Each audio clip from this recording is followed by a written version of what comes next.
Hello grade 10. We'll move on from where we stopped last time for our grammar curriculum.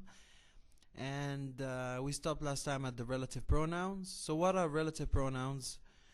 It's an adjective clause which is usually introduced by a relative pronoun. So common relative pronouns are who, whom, whose, which, that. These pronouns are called relative pronouns because they are used to relate an adjective clause to the word or word group the clause modifies. The word or word group is called the antecedent of the relative pronoun. Each relative pronoun also serves a grammatical function within the adjective clause. How is that? Let's see an example. Isabella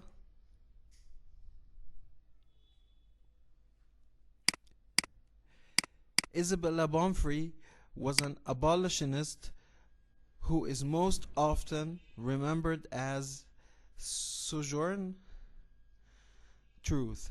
So, who relates the adjective clause to the noun abolitionist? Who also serves as the subject of the verb is remembered in the adjective clause. Another example. The topic about which he is writing is controversial. So which relates the adjective clause to the noun topic, which also serves as the object of the proposition about in the adjective clause. Another example.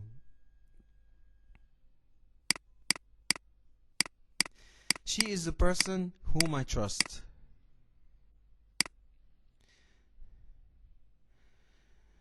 Whom relates the adjective clause to the noun person. Whom also serves as a direct object of the verb trust in the adjective clause. You see, it's very simple. Now, do you know the name of the group whose recording is number 1 on the charts? So whose relates the adjective clause to the noun group. Whose also serves as a possessive pronoun modifying recording in the adjective clause. Now sometimes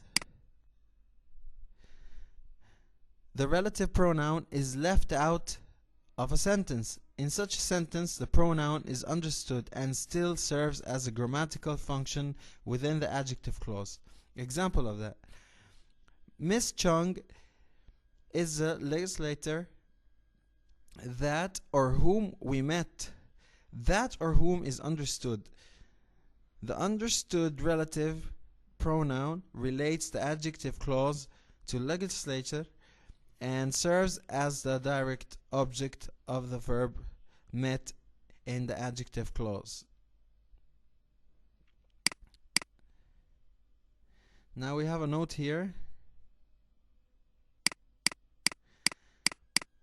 Who and whom refer to persons only, which refers to things only. So who and whom refer to persons, which refers to things. That refers to persons or things. So that can refer to both a person or a thing. Now to modify a place or a time, an adjective clause may be introduced by the word where or when. When used in such a way, these words are called relative adverbs. Example. Here is a spot where we will have lunch. Where relates the adjective clause to the noun spot. This is the season when it rains almost every day. So when relates the adjective clause to the noun season. Alright. Now identifying adjective clauses.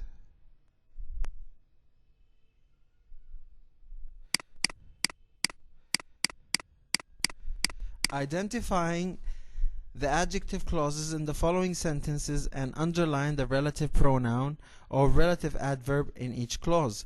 Then give the relative pronoun or relative adverb in each clause. Then give the word or words to which the relative pronoun or relative adverb relates.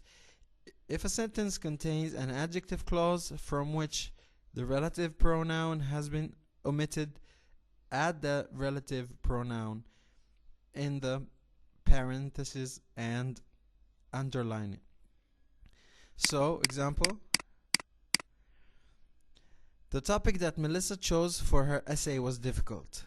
Now you see that here. Now Melissa chose for her essay topic. The other topics that she had considered were just as difficult. Again, that she had considered topics. Now these are sentences for you, and I'll let you figure them out. A speech community is a group of people who speak the same language. There are speech communities that contain millions of people and some that have only a few people.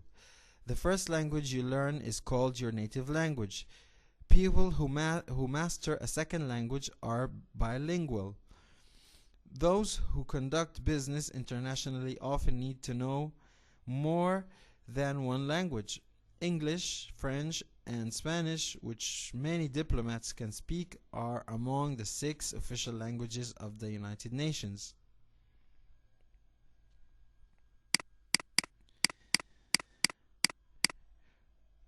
Russian, Chinese, and Arabic are the other 3 languages that are used officially at the UN. People for whom language study is important include the telephone operators, hotel managers, and police officers. Tourists traveling to countries where they do not know the local languages can find themselves at a disadvantage. French is a language that is widely understood in parts of Europe, Africa, Southeast Asia, and the Middle East. So we'll stop here for this lesson. I hope you liked it, and again, I beg you, don't hesitate to ask me if you need anything. You can call me, you can email me, and I hope you take care of yourselves. Thank you very much, and bye.